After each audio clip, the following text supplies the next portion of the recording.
found this man laying with his head roughly the center of the bed, his body coming back like this. His two hands were laying over the bed like this, and just off or right below his right hand was a .45 automatic. Just a short way away from his left hand was a shotgun.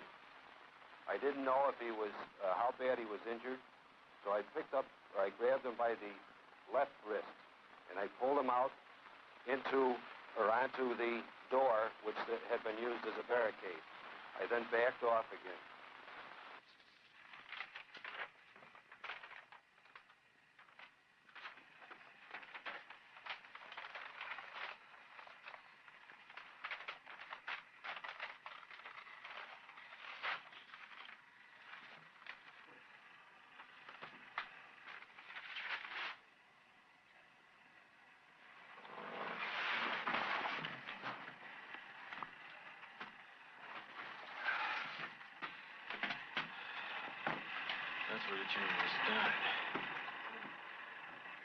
I'm the deputy chairman of the state of Illinois Black Panther Party, Fred Hampton.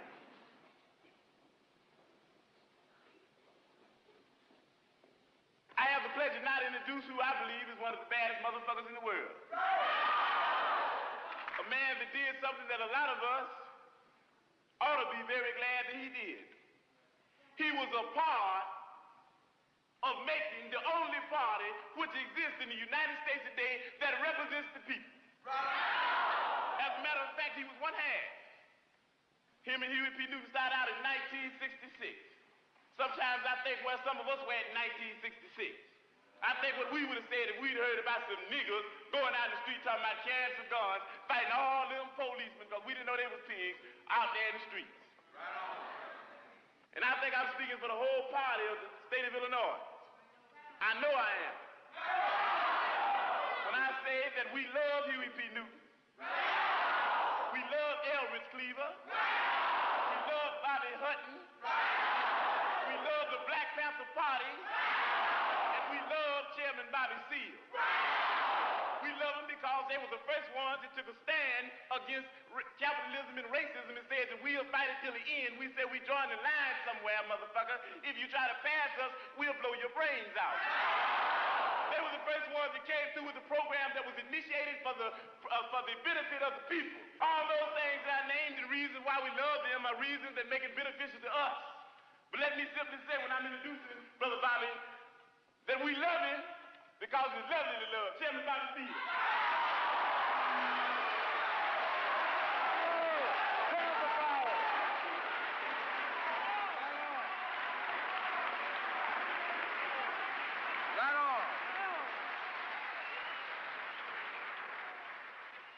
All right, we here for some jive conspiracy. You know what we gonna do? We are going to defend ourselves, because Huey P. Newton said that power is the ability to define phenomena and make it act in a desired manner. Power is the ability to define phenomena and make it act in a desired manner. What kind of phenomena? Social phenomena. What is the social phenomena? Black people, Mexican American, any kind of people begins to learn that the social phenomena is that in fact U.S. racist, decadent, capitalist, imperialistic America is a police state.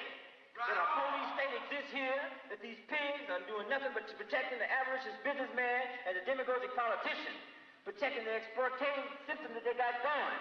That in fact we are tired of it, we are sick of it. You've been brutalizing black people, you've been murdering and lynching them. Black people are tired of it.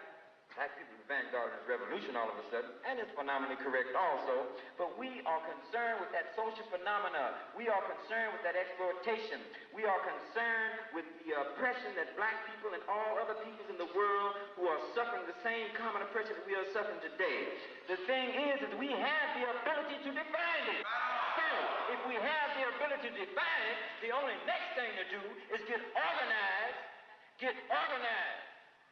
So when a pig walks up to you, or a pig gets to jive with the people, you'll be so organized, you'll be learning some tactics, you'll be learning some revolutionary principles, you'll be having some guns hid out somewhere, you have some proper tactics.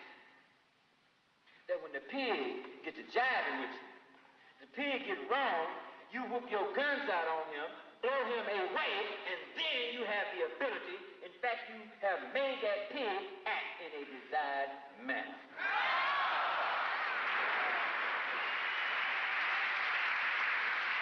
But for what? But for what? For a new system, brothers. We need a new system. The people need a new system. I sat yesterday afternoon next to Bobby Seale while he said that a federal marshal tried to ram a 4-inch piece of cloth gauze into his mouth. 3 marshals held his head.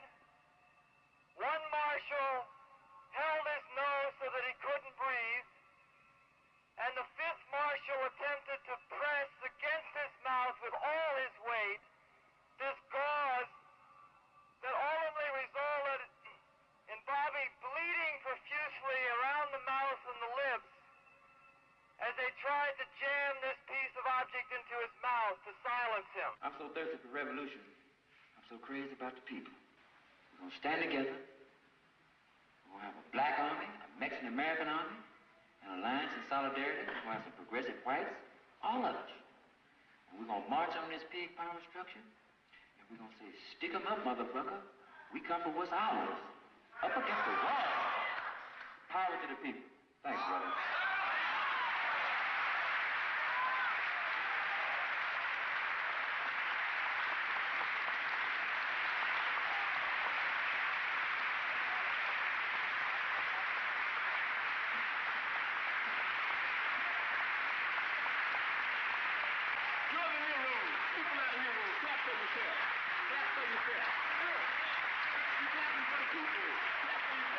When they got together, UP Newton and Bobby Seale, yes, they got together with guns, and there's nothing wrong with that, because we need some guns. Black people need some peace. White people need some peace. And we are going to have to fight. We're going to have to struggle. We're going to have to struggle relentlessly to bring about some peace, because the people that we're asking for peace, they're a bunch of megalomaniac warmongers, and they don't even understand what peace means. And we've got to fight them. We've got to struggle with them to make them understand what peace means. Bobby Seale is going through all types of physical and mental torture. But that's all right, because we said even before this happened, and we're going to say it after this, and after I'm locked up, and after everybody's locked up, that you can jail revolutionaries, but you can't jail a revolution. Right. You might run a liberator like Harris Cleave out the country, but you can't run liberation out the country. You might murder a freedom fighter like Bobby Hutton, but you can't murder freedom fighting. And if you do, you come up with answers that don't answer, explanations that don't explain. You come up with conclusions that don't conclude. And you come up with people that you thought should be acting like pigs, that's acting like people and moving on pigs. And that's what we've got to do. So we're going to see about Bobby, regardless of what these people think we should do. Because school is not important and work is not important. Nothing's more important than stopping fascism, because fascism will stop us all.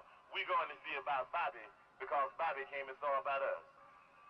When I saw that he had 16 pieces of adhesive tape strapped across his mouth, when I saw the gauze around his head, when I saw that his ankles were strapped in leg irons to his chair and his hands handcuffed to his side, I knew that we would unite in this country to stop this outrageous criminal Nixon stampede over elementary human rights. We will free Bobby Seale and we will stop this trial. A lot of people don't understand the Black Panther Party's relationship with white mother country radicals. A lot of people don't even understand that words that Elvis uses a lot. But what we're saying is that there are white people in the mother country that are for the same types of things that we are for stimulating revolution in the mother country. And we said that we work with anybody and form coalition with anybody that has revolution on their mind. We're not a racist organization because we understand that racism is an excuse used for capitalism. And we know that racism is it's a byproduct of capitalism. Everything would be all right if everything was put back in the hands of the people. And we're going to have to put it back in the hands of the people. Everybody in the state of Illinois is going to have to be involved or even around the revolution, because we're going to have one. We're going to have to do more than talk. We're going to have to do more than listen. we're going to even have to do more than learn. We're going to have to start practicing, and that's very hard. We're going to have to start getting out there with the people. And a lot of times we think we're better than the people. That's an insult, and that's criminal. It's going to take a lot of hard work. Come on in, little brother. Come on in, little sisters. Y'all can sit down and get something to eat. Sisters and brothers. Y'all take off y'all's coat. We need some more cups out here. Sit down, man. Everybody gonna eat. Y'all can eat as much as y'all want to. Right on.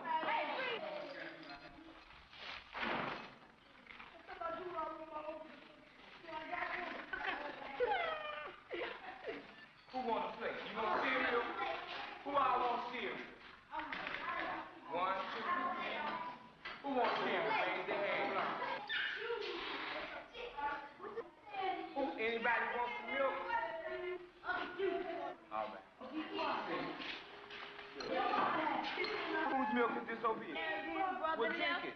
His brother. That's good for your teeth, man. It makes your teeth strong. Who left this milk over here?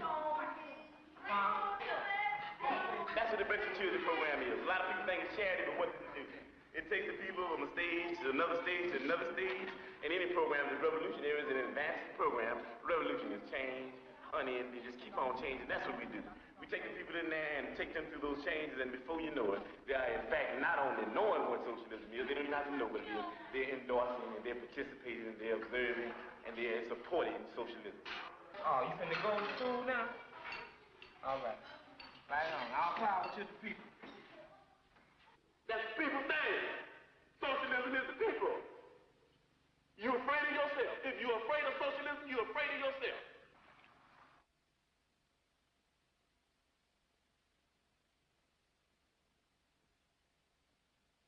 You basically knowing my ideology, and basically you knowing me knowing yours, you can support some of our programs. Is that what you're saying? Why not? And you believe in programs like the Breakfast Children program and free health clinics? Right on, brothers? We believe they're good things. Uh-huh. As a focal point to organize their mothers and fathers. Uh-huh. Peace. Mm-hmm. There's no educational program here? That's come out of social action thing. You know, you set that up, bro. I mean, we can't put everything on one piece of paper. What about this bank? Credit union? Mm-hmm. Credit union. Credit union, my brother. Is a bank. Are you hip to credit unions? It is a bank. Yeah, you go and borrow money? Yeah. It's a bank. It's a bank. Owned by the people. Run for the people. And by the people. What will money be given out to people for? Well, the people would decide that. You want to buy, you know, whatever, you know, the people in the community decide. You need some living room furniture, maybe? You need a car, maybe? See, the thing is with me, you dig, I need to know some more about it. I wish you had some more literature about the educational thing here. Because, you dig, as far as we're concerned in the struggle, the way we look at struggle is that this depends on the educational thing, you dig. Because this depends on the education. Well, the whole thing. No, but in the end, this does. You can form this with no education. You can form this and this. No, not the way we're talking about forming it. You know, right. We're talking about forming it right. You know, it's not on the paper. We didn't write it on the paper. You form it right with no education. No. Let me give you an example. Yomo Kenyatta formed the excellent revolution with no education. And then at the end thing, Yomo told the motherfucker, I said, well, you know, you can educate, hate the enemy, but I'm your brother. I'll help you lead the revolution. Now I'm more pressure. Another example, Papa Doc in Haiti. Papa Doc in Haiti hated everything white. Man, you couldn't put this white paper in front of Papa Doc's face. But he moved all the white people out and he took over and be oppressed. He did, because of no education. And the people that had been educated, they'd have said that we don't hate the motherfucking white people, we hate the oppressor, whether he be white, black, brown, or yellow. So we got to know the educational program to find out what it's going to be in the finale. A lot of people, Yomo Kenyatta is called never a revolutionary, but an ex-revolutionary. So is Papa Doc. They brought on a successful revolution. That thing in the Mamas was a bitch. Bantu freedom fighters, all that kind of action. What we're saying is that it's the end. That you don't judge Castro now. You can't do it. Nobody in this room could judge whether Castro's going to be a revolutionary or not. You know what I mean? We're talking about things, you know what I mean, with China, the People's Republic, and even at the stage they're in now, talking about even going on further into a communistic state. That's what we're talking about. Those are revolutionary. So we got to understand here the educational program that you have to be able to figure out whether it will go on the right lines, where the people will end up in a situation where they can be able to really control themselves. You understand what I'm saying? With no education, the people take this local foundation and start stealing money because they won't be really educated to why it's the people's thing anyway.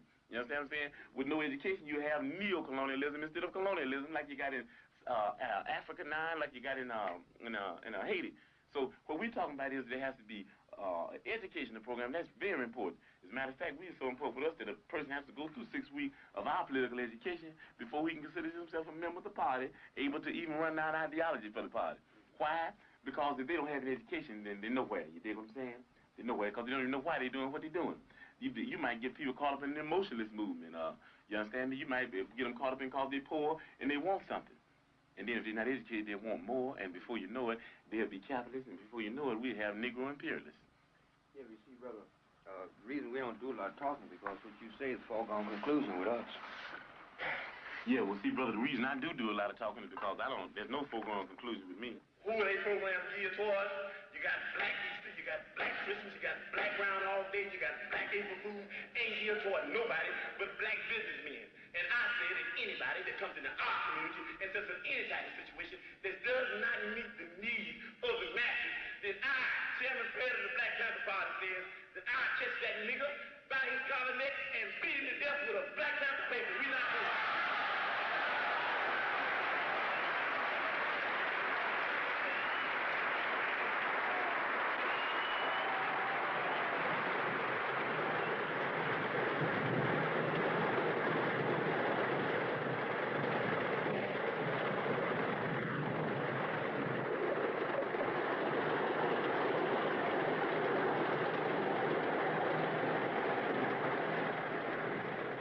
In that area where you have a high infant mortality rate, where you have lead poisoning, where you have inadequate medical service, we saw the basic need for free medical service, and we worked hard and worked over long periods of time in order to make that a reality. Now, up to this day in the black community, you have doctors there who are more concerned with private wealth rather than public health. The concept behind the medical center is that we would take the profit out of the medical profession. Our medical center is a direct result of the basic need in the black community for free medical service.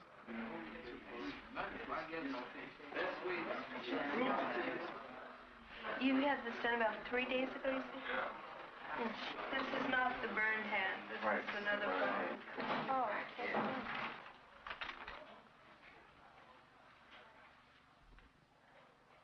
Does it feel painful? No, it's not painful. Like it's infected and everything? No, it's not painful. It's good. Looks good, yeah. We got doctors for every day this week. Next week, we need one for next Thursday. Come to the clinic tomorrow for an appointment. What are the chances of getting an ambulance now? If we can buy an ambulance, that's the best chance. What about, the idea is all right, but the idea is all right, but we have money to get an ambulance. Well, how much, can't you use ambulance? Yes. I tell you, I'm going to bring a couple of pharmacists from the hospital where I am. They want to come out and see it, and they're interested in working, you know. We can have patients come through, see a doctor. After they get through, get a test or what have you, then they comes in and see the people's advocate. That's a community person or person in the party who acts like a liaison between the center here itself and the community. He asks them what type of service they thought they got here in the center, any other criticisms of the medical center itself. It's also to deal with problems outside medical problems, People's Advocate has a resource file. In this file, we have teachers, sociologists, speech therapists, social workers. This is all part of the resource file. Okay, well, look at here. Look at here. You sit over here and thought about all that jail time he had behind his motherfucking back and say, I got the rap too. Our Deputy Minister of Fiscal, he got to say so. This is Bobby Rush, Deputy Minister of Defense for the state of Illinois. Bad motherfucker. You can tell the way that Chairman Bobby Seale feels the way about Huey P. Newton. I feel the same way about Bobby Rush. We didn't start the Black Panther Party, but we do know this, that we are some bad motherfuckers. The Black Panther Party is going to remain here in the state of Illinois. You know, sometimes we get to talking and I go to court, and then say, well, Fred, I come back and Rush said, Fred, we got to keep you on the streets. Then Rush will go to court, he'll come back and I said, Rush, we got to keep you on the streets. And after we just went back and forth, we decided that we like each other so well, goddammit, we both gonna stay on the motherfucking street. Ain't nobody going nowhere. They ain't taking us nowhere. We're gonna stay right here with the people. We're going to have to move, and we got to move fast, we got to move hard, and we're going to have to move organized to be able to keep Bobby Rush on the streets. They got our field secretary, Nathaniel Jr. up against the wall. They got our Minister of Information, Chuck, up against the wall. Everybody even got Chairman Fred up against the wall. Everybody against the wall. Then you talking about giving folks 20 years. Talking about giving me 20 years. Dig in? For ice cream truck robbery. That's right. $71 worth of ice cream. 710 ice cream bars. I might be big, but I can't eat 710 ice cream bars.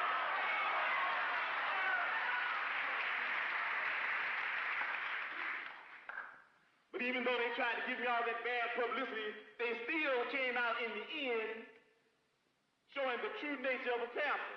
Because they said I went into the truck, beat up this pig that was in our community exploiting people, took the ice cream bars from me, handed them out to the kids.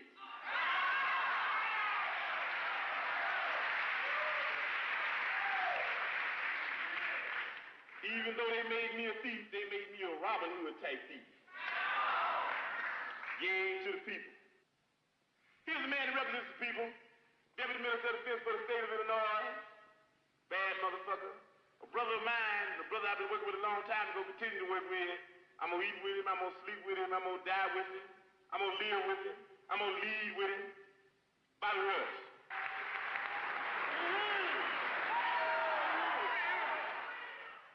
We're going to take the case to the people, and the people say that Fred is going to remain free, that Fred is innocent of anything against the people. He might be guilty of fucking over the power structure, but we can relate to that.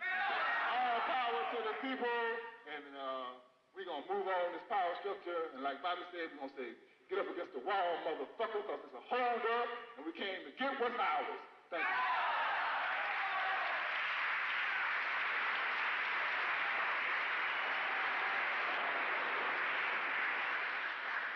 Okay, now we're going to organize a movement so big to make sure that the leaders of the Black Panther Party in this state are not political prisoners and are not exiled or not killed, that movement is going to be so big that we might even have to go and get Huey P. Newton and let him carry a sign. We're going to have everybody involved. We're going to have everybody involved. And we're going to start a thing called Free Fred. Don't that sound nice? Hey, let's do that. Free Fred. Free Fred. Free Fred. Free Fred. Hey, I ain't even in jail yet.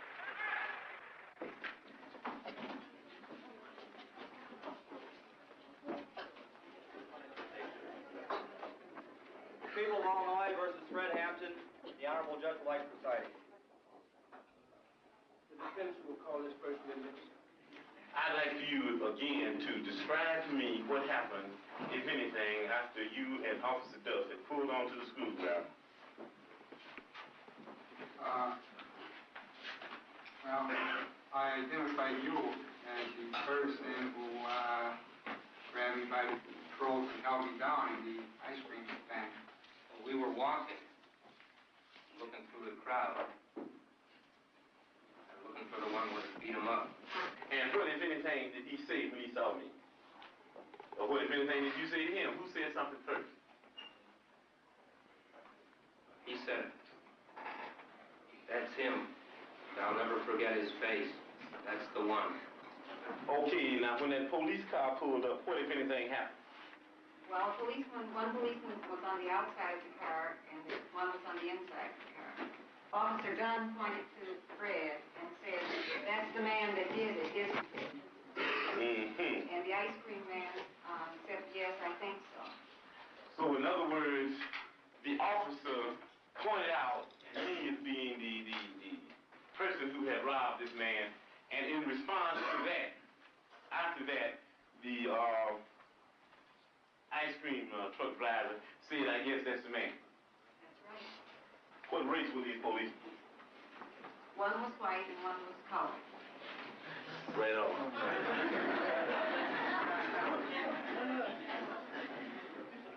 Officer Dunn, do you know the defendant, Fred Hampton? Yes, I know Fred Hampton. Do you know basically what Fred Hampton stands for? Politically. No, I don't. Officer Dunn, do you know the situation that poor people, black people and white poor people and red people and brown people are in this country today?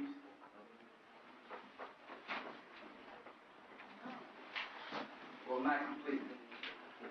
But you do know, that part that you do know, that part includes the fact that these people are being oppressed by some white people that like to oppress people to make profit. Do you know that? Objection. Sustain. Let me rephrase the question. Do you know that a whole lot of blood-sucking pigs are Do you know, do you think you're free, Officer Dunn? Yes, I think I'm free. No more questions, Officer Dunn. God help you. So we always say in the Black Panther Party that they can do anything they want to us. We might not be back. I might be in jail. I might be anywhere. But when I leave, you can remember I said with the last words on my lips that I am a revolutionary. And you're going to have to keep on saying that. You're going to have to say that I am a proletarian. I am the people. I'm not the pig. You've got to make a distinction. And the people are going to have to attack the pigs. The people are going to have to stand up against the pigs. That's what the Panthers are doing. That's what the Panthers are doing all over the world. We have brought to trial here Fred Hampton. You are here to judge between two conflicting testimonies. Somebody is lying. Now, reason stands, reason is very clear here, that Private Jones, who had come from Sanford, North Carolina, would have no great desire to see Fred Hampton up in this trial. But Fred Hampton, a key figure in this community, has great reason for not wanting to be put in jail. But the state's attorney and the state's attorney's office has reasons to see Fred Hampton in jail. We've got a new state's attorney, you see. And he said already what he thought about people that had different political beliefs than he had. His speeches sound somewhat like those of Hitler. And we know why he wants to see Fred Hampton put in jail. Why do I have a lot of arrests? Because of harassment. Why is that harassment?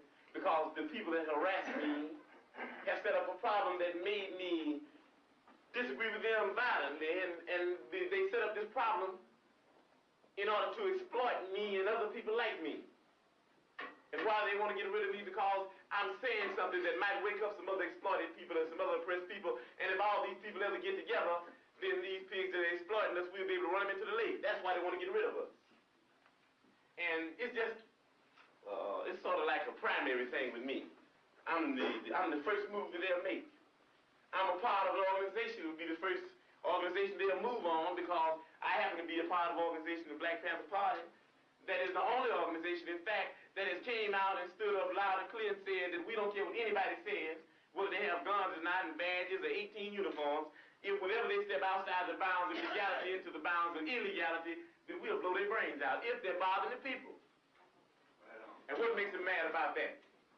They're constantly bothering the people. Anybody that's out there for the protection of the people happens to be in direct conflict with them. What makes them mad about it? What makes them mad about it is that they had black people and white poor people and red poor people and Puerto Rican poor people and Latin American Puerto Rican people of poor people of all descents. They had them caught up in movements based on racism when the Black Panther Party stood up and said that we don't care what anybody says. We don't think you fight fire with fire best. We think you fight fire with water best. We're going to fight racism, not with racism, but we're going to fight with solidarity. We said we're not going to fight capitalism with black capitalism, but we're going to fight it with socialism. We stood up and said we're not going to fight reactionary pigs and reactionary state's attorneys like this and reactionary state's attorneys like Hanrahan with any other reactions on our part. We're going to fight their reactions where all of us people are getting together and have an international proletarian revolution. Right on. And that's saying all power to the people. Right on. That's saying that no matter what color you are, there's only two classes. And that's saying there's a class over here and there's a class over there. And the reason that this class over here has never did anything to get this class off its back because this is lower, this is upper. This is the oppressed, this is the oppressor. This is the exploited, this is the exploiter. And these people in this class have divided themselves. They say, I'm black and I hate white people. I'm white and I hate black people. I'm Latin American and I hate hillbillies. I'm hillbilly and I hate Indians. So we fighting amongst each other. And you've heard the testimony of pigs here. You got pigs of all colors, you know that. You got pigs that are white, you got pigs that are black, you even got pigs that are black and white. Propagating the same type of madness that this buffoon Hanrahan would be propagating if he were here himself. And why? Because they want to keep you to believing that I'm your enemy, and that everybody else that's black and that wears a lot of hair on his head and hair on his face, they want to keep you thinking that he's your enemy. Why? Because if ever you would disregard him and overlook him just for a minute and throw away that question of racism and start into dealing with a little logic, then there would be no one else you could attack other than Hanrahan, other than Davy, and other than Tricky Dicky Nixon.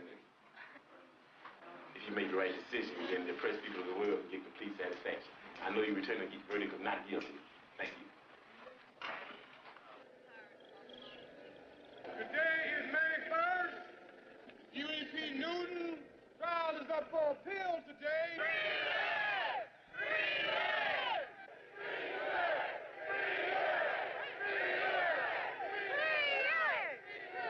Our chairman, Fred Hampton, has not arrived yet. The pigs are trying to incarcerate him. These are some of the things we have to deal with. Somebody somewhere knows what happened to Fred this afternoon. So dead, you motherfucking pigs, get off your dead asses, FBI and J. Who Edgar. Right on. Did? And find Fred before 7 o'clock. You find Fred, motherfucker. Right on. And if anybody's out there with him that's harming him or that's kidnapped him and he happens to be a pig, well, then we just don't discriminate by whose ass we gonna keep. Right on! So y'all go home now and grease them pieces. Right on! Set them sights and whatnot. Raise them windows. Right on! And if we can't find Fred, we're gonna give y'all a call. I know somebody's gonna construe this to mean that we advocate people to go out and ride. And I told y'all before, the riding just ain't no hip thing. Right on. So we want everybody, when they leave here, we gotta leave here at 2 o'clock, I think. Hey, pig back there, do we have to leave here at 2? Ask him again. Hey, pig in the back. Hey,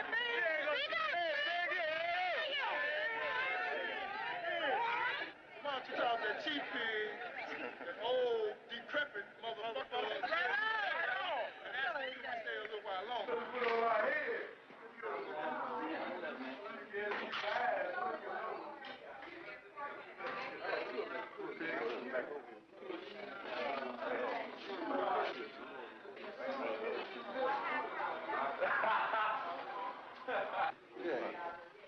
Marxism consists of thousands of truths, but they all boil down to one sentence. Right to rebel. You dig it? Panther headquarters. A police raid is expected. We're praying that Hanrahan leads the charge. Praying he leads the charge. I said that the kids were checking out tonight.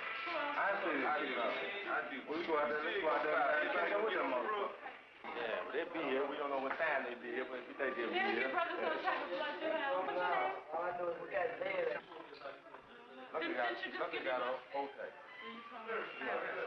That's kind I got. What type of blood do you have? Be positive. Make sure you don't get no pig blood. Huh? You know, type of blood. Red now. Red, right now. All those folks by the window, if tear gas is stone, here's your water and your mask. Keep this on you all the time.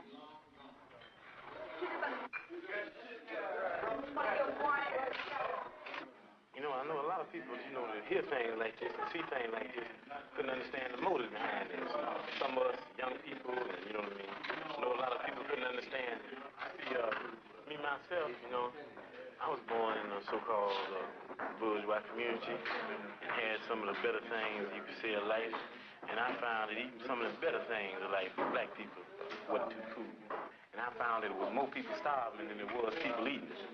And I found that more people didn't have clothes than they did have clothes. And I found that I just happened to be one of the few. And I made a commitment to myself that I wouldn't stop doing what I'm doing until all those people are free. A lot of times I wanted for it to be possible for people to be free under capitalism. I wanted for socialism to be able to be brought about through means other than violent means. But those were times when I was trying to be subjective. I was looking at things and trying to make them the way I wanted to make them be. Because I didn't mind dying, but I just thought, well, everybody shouldn't have to die. What we're saying is that we're more than people that are for armed struggle. We're people that are for armed struggle, for the purpose of bringing on the people's revolution, for the purpose of setting up initially a socialistic state, and for the purpose, secondarily, of advancing into what you could call utopia, or what we would call a communist state. We're saying that by observation and participation, by educating and by arming and by teaching the people revolutionary political power, we think that we as the vanguard can move those people that need to be moved that way. We can let those people ride our backs as oxen down the path of social revolution. And on and on and on, and finally, like we said, utopianism, or what you call communism. We're very confident that nobody's coming in the front door. Nobody. No gas. Nobody getting on the roof, Jim. I want you to know that. Nobody getting on the roof. We believe in, what is it? Fire, cover, and time. The Minister of Health and doctor are going to be covering me after while I'm loading up. Now, but see, in other given situations, like when you're trying to frighten enemy, see, because when you got height on him and you got firepower too, you want it back. What do you say? Look at him. What do you say about this building right over here on West, around the corner of West? Building, I think about 10, 12 stories. It's higher than this one. Yeah. Now, see, the only way we can get him is out shoot him or give him more firepower. See, we can keep him pinned down. He can't get up and shoot. There's too many bullets coming at him. So the only way that we can get him is out shoot him, put too much firepower on him where he can't raise up.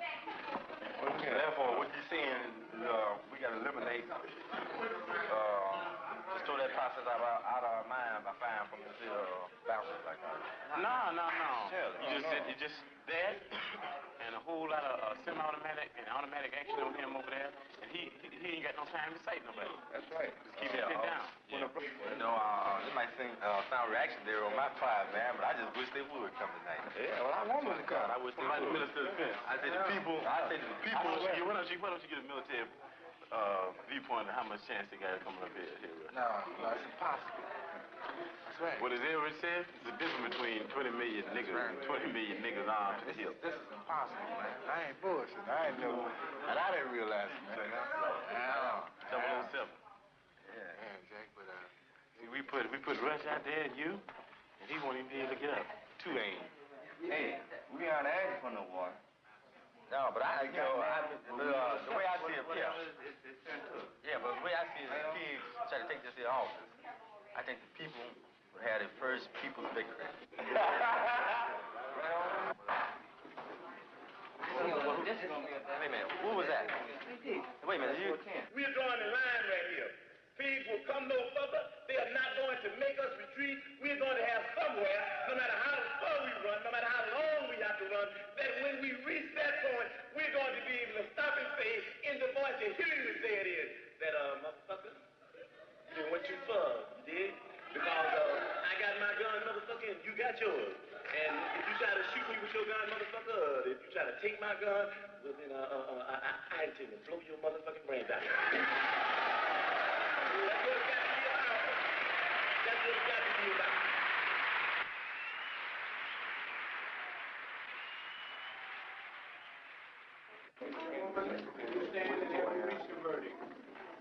We have, Your Honor. What is your verdict? We, the jury, find the defendant, Fred Hampton, not guilty.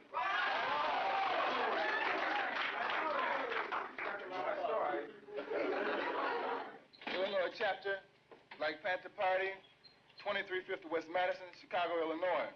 Press release, May 27th, 1969.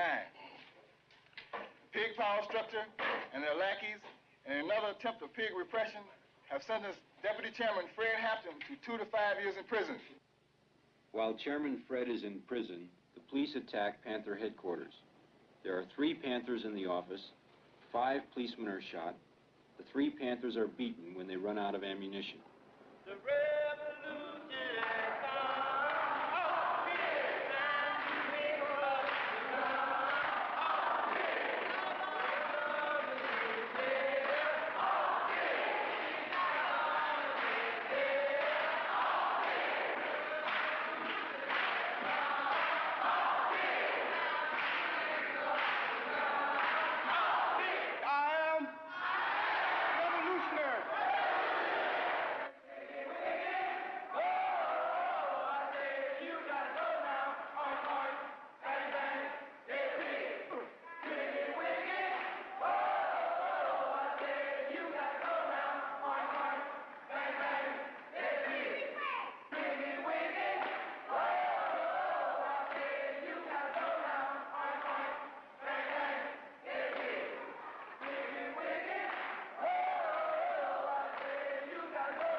This time who attacked, man. They just, you can look at the windows, man.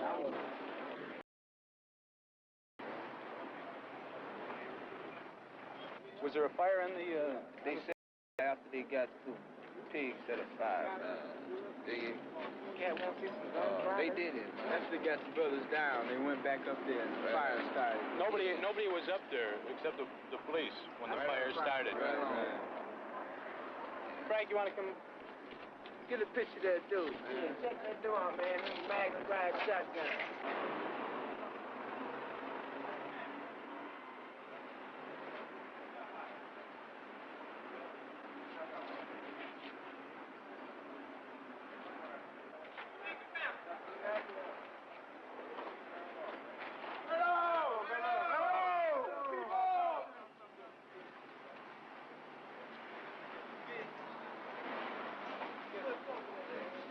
Learned enough from other bystanders to confirm the woman's story. Cook said similar tactics have been used to raid on Panther offices in other cities recently. The Panthers, Cook said, have strict standing orders not to fire, but return any fire directed at them. Injured men, identified as Larry White, right on, and attended Cook County Hospital said they had head wounds and undetermined gravity. It was believed the man may have been injured while scuffling with police seeking to take them into custody. Right on, Pete. Pete ran it. Pete jumped from the roof. Right on. Right on, Pete. You taking them notes. Right on, Pete. Pete ran it. Oh, run it. Run it. Pete ran it, goddamn. Right on, what I did. Get it. Will it be somewhere? We here? We ain't going nowhere. We say to Pig Daly, Hammerhead Hannaran, Pig Collins, and the rest, no more brothers will be taken from us without cause. Chairman Fred is gone from the streets where his heart and his people are, but not for long. For the people's love for Fred Hampton is lovelier than lovely. Free Fred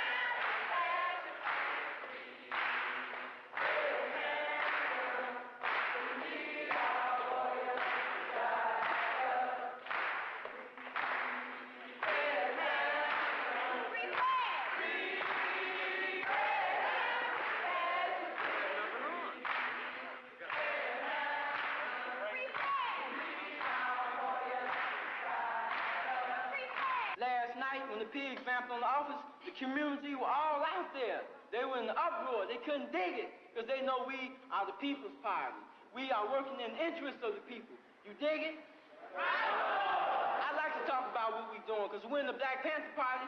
Yeah, we are. We are our propaganda unit. But we spend most of our time working with these programs and helping the people, serving the people.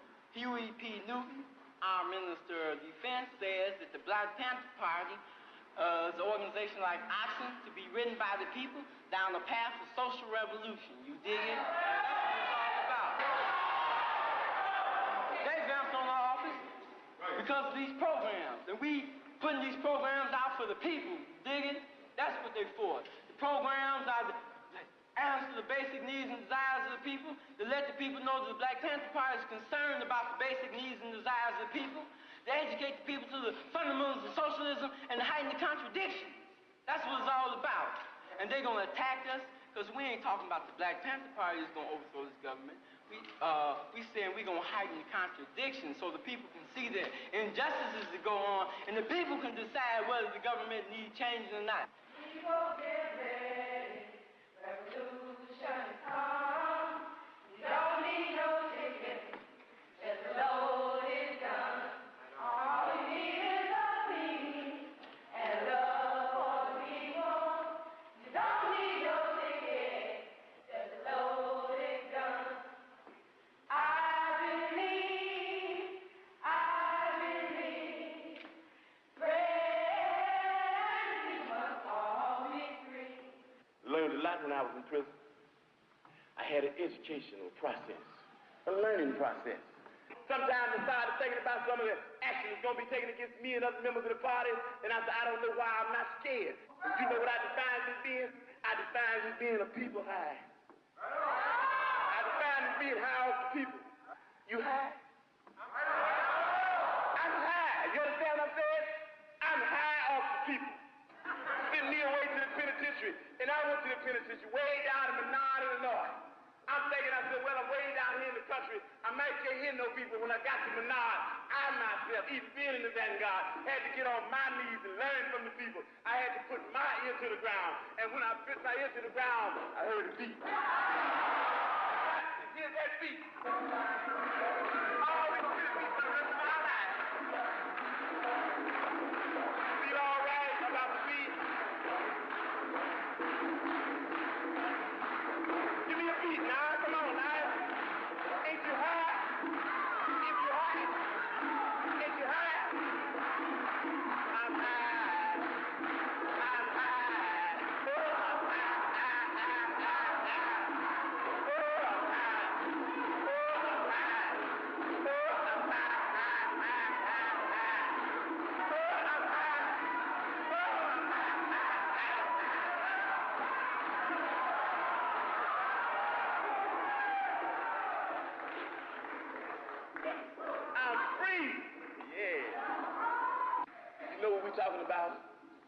We're talking about a beat that can't be stopped by anybody. We're talking about we're going to make some changes in this system. We know they have our pictures. We know they're looking for us. We know they want us. But we're still saying that even though we could be in a sense, as far as this system goes, on the mountaintop, we in the Black Panther Party, because of our dedication and understanding what's in the valley, knowing that the people in the valley, knowing that we originally came from the valley, knowing that our flag is the same flag as the people in the valley, knowing that our enemy is on the mountaintop, our friends are in the valley, we say even though it's nice to be on the mountaintop, we're going back to the valley.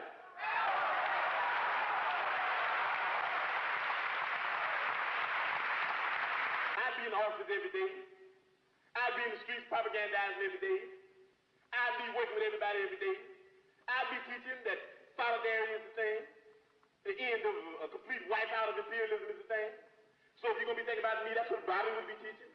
If you're going to be thinking about us, all we say is ain't no thing about going nowhere, getting killed. All we want to know is that you're doing what we'd be doing if we were here. And you got to do that. You can't do it unless you believe that you can do it. In the spirit of liberation, we understand that they want everybody in the party in jail. And we know they try to figure out and separate and divide who should go and who shouldn't go, we spend more time doing that than working for the people. So the quick solution, the speedy one, nobody go. Nobody go. We all stay right here. With the people. Because we love the people. Okay, you can put your hands down now. We say all power to all people. We say white power to white people. Brown power to brown people. Yellow power to yellow people. Black power to black people. X power to those that we left out. We say Panther power to the Vanguard Party. When you leave here, you saying the last words, before you go to bed tonight, say I am a revolutionary. Make that the last word. In case you don't wake up, then somebody might believe it and you might, end up in what they call it, revolutionary happy hunting grounds. Say that I am a revolutionary.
That's where the jury was done.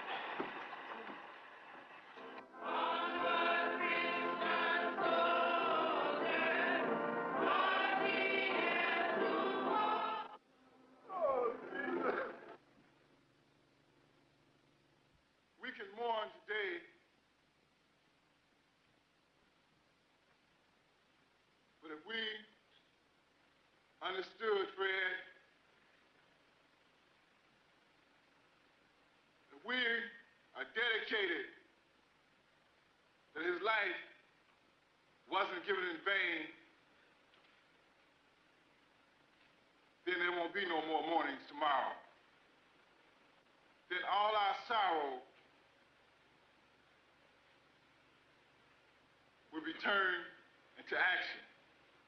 He said, but you have to remember, and that's be strong. He wasn't afraid of anything. The immediate, violent, criminal reaction of the occupants in shooting at announced police officers emphasizes the extreme viciousness of the Black Panther Party. So does their refusal to cease firing at the police officers when urged to do so several times. This is 2337 West Monroe, described by police as a depot for Black Panther Party arms and ammunition. 14 state's attorney's policemen, led by Sergeant Daniel Groth, found out indeed it was a depot for weapons. After a 15-minute gun battle that cost Illinois Black Panther Party Chairman Fred Hampton his life, Sergeant Groth described the parade as 15 minutes of hell and a miracle. A miracle because not one policeman was killed, a miracle because not more policemen were shot. The firing stopped only when the occupants realized their arsenal was no match for the police arsenal, an arsenal that included a .45 caliber submachine gun and 2 shotguns. What they didn't understand, and what Edward B. Hanrahan doesn't understand, and what Richard Jolivet, his chief assistant, didn't understand, and what those police officers who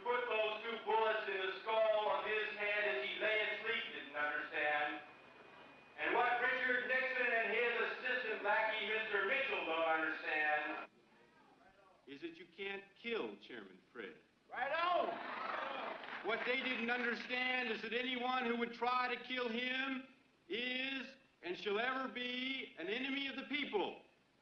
And that whoever would do that can only be appropriately called not a person, but a pig. What they didn't understand when they did that is that pigs die, but Chairman Fred lives.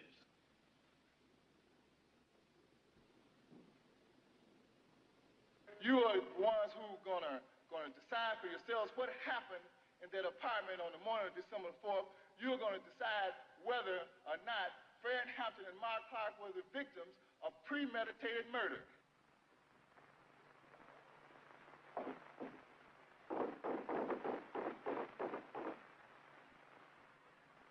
At this time, there's no response from within. I take my revolver in my right hand, and I found possibly 4, 5, or 6 times. A voice from within, a male voice from within, replies, "Who's there?" I respond, "Police officers, I have a search warrant. Open the door." As soon as Sergeant Daniel Groth and Officer James Davis, who were leading our men, announced their office, occupants of the apartment attacked them with shotgun fire. I wait several seconds. There's no reply from within. The door's not open. I again take my revolver in my right hand. I wait a second or so. A male voice from within the apartment says, "Just a minute." There was no response from the group? There was no verbal response? The response from the group was the firing of a shotgun blast at our police officers. There was no verbal response in addition to The response to our police officers was the firing at them by a person in the apartment. Didn't they ask who was it several times? When the police officers announced their office, they were fired upon. Didn't they ask who was it at the door? I look at Duke. It's okay, Duke.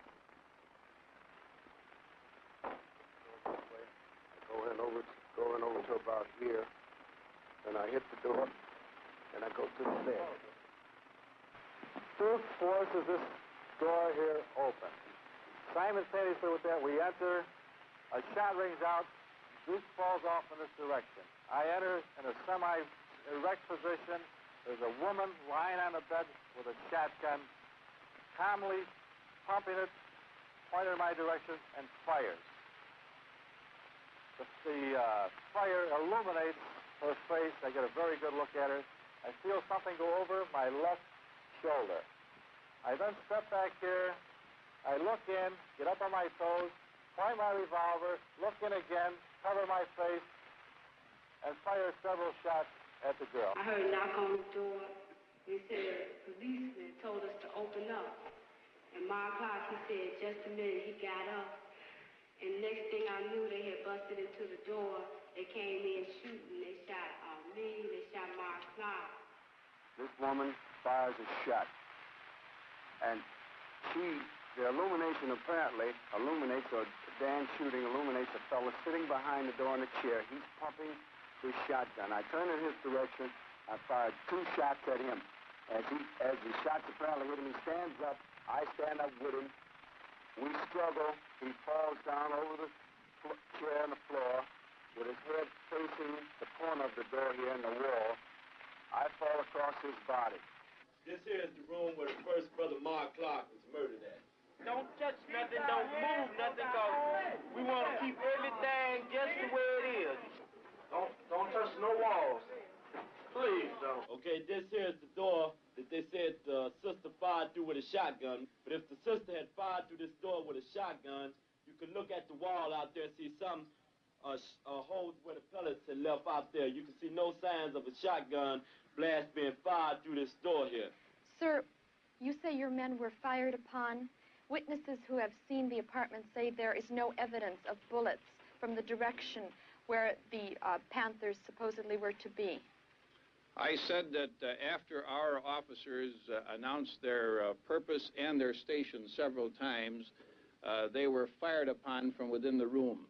We say this is nothing more than a fascist lie to justify the murder that took place in this crib here. This doorway here, which is absent of a door has been removed and is now in the possession of our defense attorneys, and it's going to be used in our case to prove that what happened here was nothing more than murder. After days of maneuvering, Black Panther attorney Francis Andrew finally brought a bullet-punctured door panel to the inquest.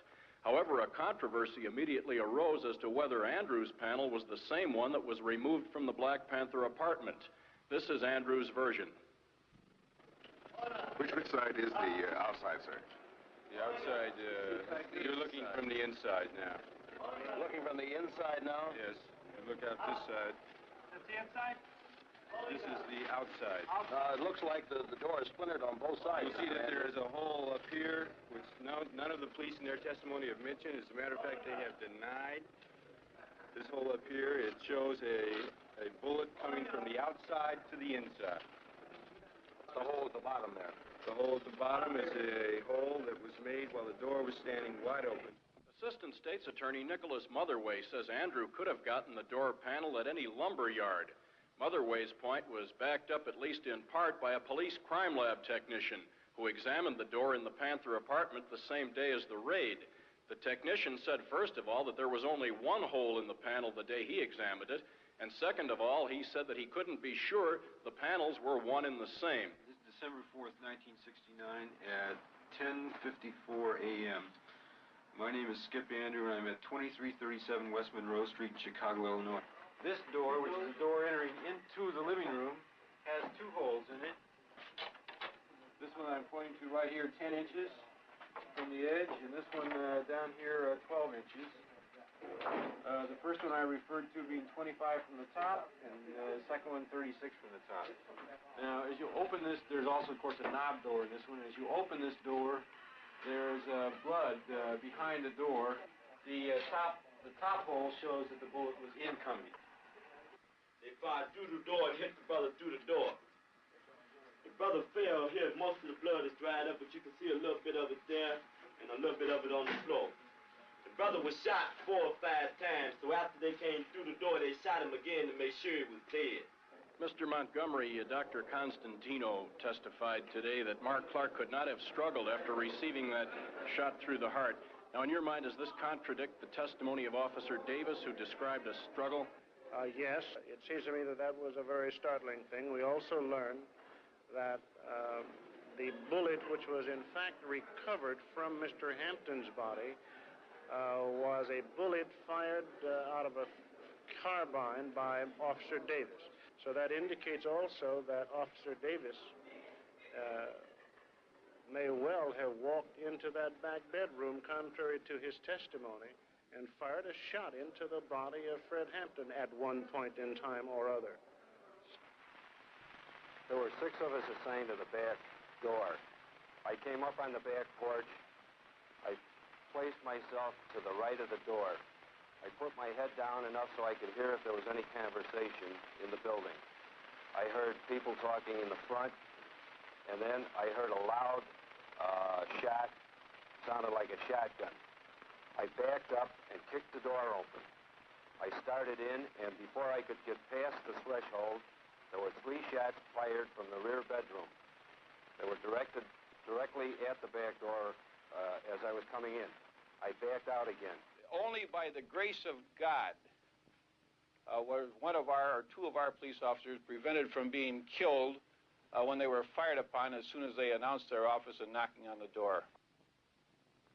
On December 11th, 1969, the Chicago Tribune carried a story that it characterized as an exclusive version from the state's attorney's office.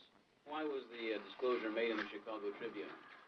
Because that newspaper, the Chicago Tribune, in my opinion, gave a very balanced, fair report of the events that occurred. It has nothing to do with the class of people or the type of people that buy the Tribune as opposed to other papers in the city? Does anybody have a sensible question? Included in the exclusive was a photo carefully circled to show bullet holes supposed to be in the back door. The account that we made public yesterday gives a detailed explanation of what happened in that apartment. I stand wholeheartedly behind it as absolutely accurate. There is one inconsistency in, well, for example... I do not intend to quibble about that account. Do you intend to get at the truth? The account that we gave of the events is the truth. One of the 4 pictures you gave the Tribune had 2 bullet holes on the right side of what was supposed to be the rear door. Henry has lied before, and he's going to lie again. That hole that he's blown up in the papers is a hole of a nail. Tight close-up of a nail head. Plus a little bit of the door hasp. Plus the door hasp. Now, here you see the large nail heads being pointed out. I have said that we released the pictures. We have not characterized or described the conditions that they portray, other than to say that that is an accurate portrayal of that particular object. Do you know if any of the 4 pictures they received had portrayed bullet holes in any of the walls? Another photo claimed to show the bullet-riddled door across from the bedroom. The officers testified that the Panthers fired into that door from inside their bedroom. In fact, the door in the photo was the bedroom door, and the holes in the door were made by police gunfire at the Panthers. As you can see, bathroom door is intact. Not only the bathroom door, but the entire wall area is intact. There was a picture of the inside of the door to the bathroom, yes. That door, our reporters discovered, corresponded to one on the front living room adjoining the bedroom. There were holes in the door. When the door was open, those holes corresponded to holes that were in the wall adjoining between the bedroom and the living room. And when they stuck a stick through the holes, they all matched up. I make no evaluation of the pictures, other than to say they portray conditions as they existed in that apartment at the time those pictures were taken. This is the door that's supposed to contain numerous marks from a stray shotgun blast and small arms fire, which again was fired by members of the vicious Black Panther Party who were standing in this bedroom here, shooting out into the hallway here. I urge your inventory of each of these vicious weapons. This attack by the Black Panthers on the police, plus the weapons which were recovered at the depot where they were storing them, clearly demonstrates the true character of the Black Panther Party. I have never denied that there was no weapons there. As a matter of fact, he would be a fool if he didn't have a weapon there, knowing the ferociousness of the pigs, how they just jump out of the cars and shoot you down, how they knock on your door and blow 19-year-old sister's head off with shotguns, how they kill 2 brothers in 1 week. Yeah, and as a matter of fact, everybody that's concerned should have something in their homes to protect themselves, because Hanrahan is a madman. Mr. Hanrahan, can you tell me why your officers did not try to use tear gas? Isn't this the usual procedure to flush someone out of a building? Our officers used the means necessary to effect the search and to prevent themselves from being killed upon after they were fired upon. Isn't it true that your men usually use tear gas in situations such as this, and why didn't they use it this time? No, that is not true. It is not true? They came with murder on their mind, you see. Even if they wanted to take somebody to jail, it would be a simple matter of just shooting some tear gas in here to draw everybody out. Right on.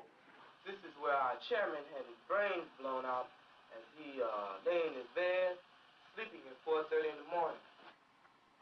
Someone came into the room, started shaking the chairman, said, Chairman, wake up, the pigs are vamping. Still half asleep, I looked up, and I saw bullets coming from, it looked like the front of the apartment, from the kitchen area. They were, pigs were just shooting. And about this time, I jumped on top of the chairman. He looked up. Looked like all the pigs converged at the entranceway to the bedroom area, back bedroom area. The mattress is just going. You could feel the bullets going into it. I just knew we'd be dead, everybody in there. When he looked up, just looked up, he didn't say a word, and he didn't move, except for moving his head up. He laid his head back down to the side like that. He never said a word, and he never got up out the bed. The person who was in the room, they kept hollering out, "Stop shooting, stop shooting. We have a pregnant woman, a pregnant sister in here."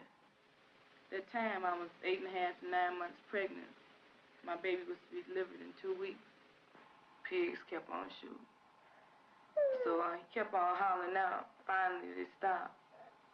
They pushed me and the other brother by the kitchen door and told us to face the wall. Heard a pig say, "He's barely alive, he'll barely make it." I assumed they were talking about Chairman Fred. So then they started shooting the pigs. They started shooting again. I heard the sister scream. They stopped shooting. Pig said, "He's good and dead now."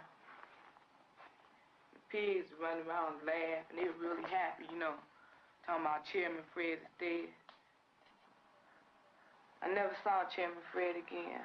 Inflammatory statements and false charges against our office have been made by spokesmen for the Black Panther Party and others, despite the fact that the speakers had no reliable knowledge about the occurrence. Well, the best account that I can give is the room that I was in and the actions of things surrounding me personally, you know. First thing I remember when I woke up was a knock on the door, and it was only a matter of seconds. In fact, I'd say it was less than 5 seconds that I heard, you know, shots. Now, the thing that struck me was that I not only heard shots, but I can see plaster coming out of the walls in my room. So I knew the bullets were coming through the room that I was in. I stepped over and I put the machine gun still on single fire, and I started from the left side of the wall, coming across, watching where the rounds were hitting, and I went over the girl's head, down on the other side of her, and continued fire across this wall. One strange thing about this wall is this: the state's attorney's Gestapo rating pigs say that they fired numerous slugs going up and downward motion, attempting to avoid hitting the people in the apartment here. You notice that all these slugs are on a straight line. You also notice that all were fired at a low level, at about bed level. Next thing I remember is someone, I think it was one of the pigs, told us to come out of the room. But there were still shots being fired. Now, I didn't know at this here time that people were coming through the back door, but I took it that shots were being fired in the back of the house and at the front of the house. And, you know, they were all coming through the walls. The walls were nothing but plasterboard.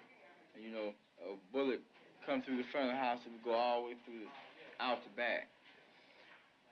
Somebody told us to get out, but I remember we were so afraid and bullets were still coming that we remained on the floor. I heard another pause, and then one of the pigs told us that if we don't come out, he was going to put something in there that would really get him out. The idea came in my mind that he was going to shoot tear gas or something in there. We realize that there are still some people remaining in the front bedroom. We don't know whether they're injured or not. So I plead and I conjure, I beg them to come out. Please come out with your hands out, throw out your weapons. But the next thing I heard was a barrage of shots, real fast. And, you know, we were hit this time. I started with the gun, still on single fire, being very careful and watching where each round hit on the wall. I walked them around the girl sitting on the bed and brought it all the way across the wall again. As I was doing this, Officer Davis was stepping up, and he started firing across the wall from right to left. I put one shot into the door. I put a short burst with the machine gun on automatic fire into that closet, I fired 4 or 5 shotgun blasts into the bedroom. The second form, still coming up, caught a blast as the gun came further across the room. They told me, to get up and walk. And I told them I couldn't. And then I think they hit me or did something. They told me they would kill me if I stayed there. So I kept trying. I managed, to get up, and I made a little hop. And I finally hopped out, I am taking the word of our policemen over what we understand is supposed to be a version provided by defense attorneys and by the occupants of the apartment. I was hit 5 times. I was hit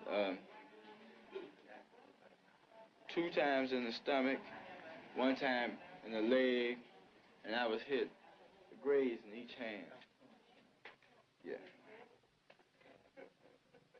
This is just a scar. I had to have a section of my colon taken out because of infection, and I was shot over here. I expect the general public to recognize the quality of these men's work, and the political consequences can take care of themselves. Of course I don't plan to resign. He's changed his story every time from newspaper to newspaper, from one channel to another channel. He's had to change the story as we've brought up facts, truths about the evidence that he reportedly have given out, such as the nail heads, such as the bullet holes and whatnot in the walls. And it's only my conclusion is that Hanrahan, if he wanted to give an objective opinion about what happened here that morning, he would have to come to this apartment and find out, because he's dealing in a whole lot of subjective analysis, because the man haven't come to the apartment to find out what really did go down in the apartment. And we invite Hanrahan here to see for himself the evidence that we have shown to the masses of people and to the public. Mr. Henry, have you been at the scene yourself? No, I have not been at the scene. Based on available evidence, namely the physical condition of the home and its contents, the physical condition of the remains of Fred Hampton, the search warrant was merely of the police was to murder and maim. This blatant act of legitimatized murder strips all credibility from law enforcement. In the context of other acts against militant blacks in recent months, it suggests an official policy of systematic repression. The pious statements of State's Attorney Hanrahan concerning the brave response of the police against the vicious Panther attack, and his allusion to the grace of God concerning the sparing of the policemen, only makes the situation more macabre and terrifying. As an individual, are you convinced that the official version is a lie, that it is a case of murder? Personally, I am.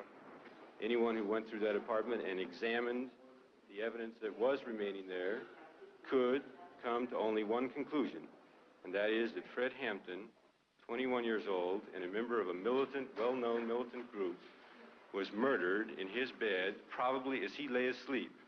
It seems very clear to us that he was assassinated, and the police officer who did that assassination then walked away from it, and said to other people, Bobby Rush is next.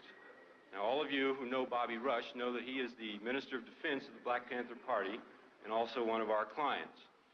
And all of you also, I assume, know that Bobby Rush's apartment was broken into last night and also searched, but fortunately for him, he's still alive because he was not in the apartment. Do you think if you had been in your apartment yesterday, you would have been shot by police? Yes, I would have been murdered. I still think there's a great possibility of people trying to murder me. All the moves in the past, the initiative has been on the part of the police. They've murdered Fred Hampton. They're out to murder me. It's like they'll murder anybody that's black in this country. Do you think there's going to be retaliation then by the Panthers? There won't be any retaliation by the Panthers. I think that the time will come when the people themselves will take the power that belongs to them into their hands and move to guarantee life, liberty, and the pursuit of happiness. We will not be forced underground until the people, we really feel satisfied that we've done our duty, performed our duty to educate the masses of the people to the injustices that the power structure inflicts upon poor people in this country. all the mass demonstrations that young people endorse that this is happening right now. Bobby, what's the next move for you personally? There's no personal anymore. I'm the people's man, so I do whatever the people decide. There's nothing personal about it whatsoever. And the Panthers will be there to serve the people in the end. Okay. Thank you very much. Of course, numerous people have attempted to make formal and informal investigations with a report by the grand jury for the Federal District Court in the Northern District of Illinois. And I quote, "This report contains the findings of the grand jury after hearing nearly 100 witnesses and considering over 130 exhibits, including police records, photographs, moving pictures, transcripts of testimony before other bodies, voluminous investigative and scientific reports, and reports of investigative interviews with over 100 potential witnesses who were not called." And of course, among the main witnesses before the federal grand jury were the 14 raiders in the apartment, the police officers who were assigned to the state's attorney's office. The report tells us, contrary to some of their testimony prior to the grand jury proceedings, the report tells us that at 4 a.m. on December 4, Sergeant Groth briefed the 13 assembled officers and told them the location of the raid and that Panther arms were involved. Did you know that they were Black Panthers? No, we didn't. We just knew that, or we were informed that there were guns and contraband in the building. Did you have information that indicated that Fred Hampton might be there? Not to my knowledge. You just knew that there were guns and possibility of that these may have been Black Panthers? All we knew is there were guns in there. At this point, it appears that the people who are deceased were in the gun battle? Oh, they were definitely in a gun battle. I mean, they were firing at police? Yes, sir. We saw the shots coming out of the two bedrooms. Sergeant Groth, of course, from the beginning claimed, along with his fellow officers, that a shot had been fired by a young Panther woman in the far corner of the living room door as the officers entered the door. The report, however, explains the impossibility of this account given by the officers. Reading again now from the report from page 181, it says, "Groth, Davis, Jones, and Gorman," those are all officers, "all insist that a shot was fired by Brenda Harris at them as they came in the door. None of them could explain what had become of this shot, and it is not possible to draw a line from the southeast corner of the living room, where Harris was said by Davis and Groth to be on the bed holding the gun, out through the living room door, the entrance hall door, and the outside door. There are no holes in the west wall of the apartment." Officer Carmody, when you knocked on the door, what happened? Well, I didn't actually knock. I heard our officers at the front announce their office and shots fired. So I kicked in the back door, and as soon as the door opened, I could see shots being fired at us at the back door. Do you have any idea how many shots were fired? Quite a few. I have no idea. Do you have any idea over how long a period the gun battle ensued? It seemed like an hour to me. Of course, the raiders would have us believe that they approached the apartment in a gentlemanly fashion, that they were attempting to save human life. They knocked on the door and they announced their purpose. They fired no shots until they were fired at. They called for a ceasefire on at least 3 different occasions. Thereafter, 3 times, Sergeant Groth ordered all his men to cease firing and told the occupants to come out with their hands up. Each time, one of the occupants replied, "Shoot it out," and they continued firing at the police officers. By their own testimony, they admit that for 12 minutes, for 12 solid minutes in those early morning hours, there was gunfiring in that apartment. And yet the federal grand jury concludes that only one possible shot could have come from a Panther weapon. And that shot could have come through the door by a man who had just been shot in the heart. They would have us believe that even though there was only one Panther shot, they called for a ceasefire on 3 different occasions and didn't get it, and so they continued their firing. The great variance between the physical evidence and the testimony of the officers raises the question as to whether the officers are falsifying their accounts. Those officers fired 99 shots, through the walls of an apartment where they knew people were sleeping. Murder is defined in Illinois as follows. A person who kills an individual without lawful justification commits murder if, in performing the acts which cause the death, he knows that such acts create a strong probability of death or great bodily harm to that individual or another. Federal grand jury comes to its conclusions. Unquestionably, the raid was not professionally planned or properly executed, and the result of the raid was 2 deaths, 4 injuries, and 7 improper criminal charges. In spite of those conclusions, the report then goes on to say, the physical evidence and the discrepancies in the officers' accounts are insufficient to establish probable cause to charge the officers with a willful violation of the occupant's civil rights. I want you to know that I want you to say, if you ever think about me, and if you think about me niggas, and if you ain't gonna do no revolutionary act, forget about me. I don't want myself on your mind if you're not gonna work for the people. Like we always said, if you actually make a commitment at the age of 20, and you say, I don't want to make that commitment, only because for the simple reason that I'm too young to die, I want to live a little bit longer, what you did, you did already. You have to understand that people have to pay the price for peace. If you dare to struggle, you dare to win. If you dare not to struggle, then goddamn it, you don't deserve to win. Let me say peace to you if you're willing to fight for it. Let me say it in the spirit of liberation. I've been gone for a little while. At least my body's been gone. You ain't got to repeat after me. At least my body's been gone for a little while. But I'm back now, and I believe that I'm back to stay. I believe that I'm going to do my job, and I believe that I was born not to die in a car wreck. I don't believe I'm going to die in a car wreck. I don't believe I'm going to die from slipping on a piece of ice. I don't believe I'm going to die because I got a bad heart. I don't believe I'm going to die because of lung cancer. I believe that I'm going to be able to die what I was in the things that I was born for. I believe that I'm going to be able to die high off the people. I believe that I will be able to die as a revolutionary in the international revolutionary proletarian struggle. And I hope that each one of you will be able to die in the international proletarian revolutionary struggle, even be able to live in it. And I think that struggle is going to come. Why don't you live for the people? Why don't you struggle for the people? Why don't you die for the people?